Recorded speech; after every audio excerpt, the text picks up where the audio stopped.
Hello, I'm Dave Tayo, recording arts instructor here at the New School, and today we're going to be learning about some microphone techniques for recording drums. Microphones are your first line of defense when recording, and to get the microphone placement just right and to get the relationship between the microphones just right is absolutely pertinent to getting good sound.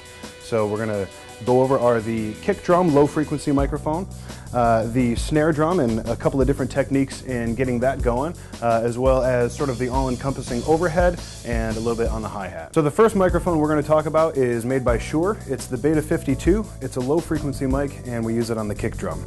So there are as many different ways to mic up a drum set as there are drummers in the world. What we're going to do with this kick drum microphone is make sure that it's first of all not touching the resonant head of the drum, and the sound we're going to get here is sort of a softer kick drum sound. If you wanted a clicky, more aggressive sound, you would move the microphone in toward the batter head of the drum.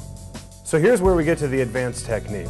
We have 3 microphones on this snare drum, perhaps a little bit unusual, but let's dig in and see what's going on.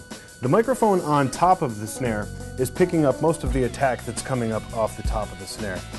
Underneath here we have another microphone, which is a condenser microphone, a little bit more sensitive to higher frequencies than the dynamic microphone on the top, and it's picking up a lot of the buzz that's going on from the snare being on the bottom of this drum.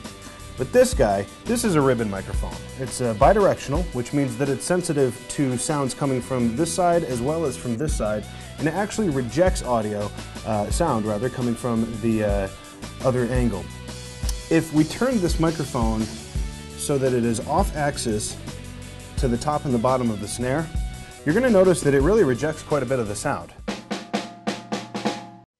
And simply leaving the microphone in the same place but turning it 90 degrees here, now what's going on is the sound wave coming off the top of the drum and the sound wave coming off the bottom of the drum are actually meeting in the middle as they wrap around this drum, and they're becoming in phase with each other on either side of the microphone.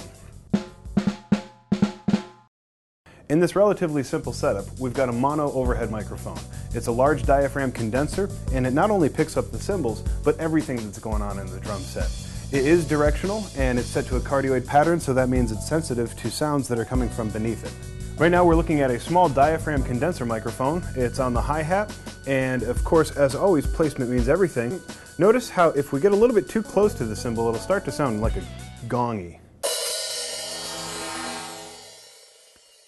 So if we get a little distance from the cymbal and also point it away from the snare drum, which is typically the loudest thing in the kit, what we can get is a nice crisp sound with not a whole lot of bleed from the snare. What we're looking at here is the snake. It handles all of the input and the output from the live room.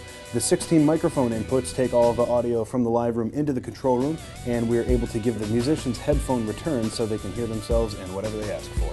Thank you for watching this tutorial. For more information, check out thenewschool.us and enroll today. And as always, protect your hearing.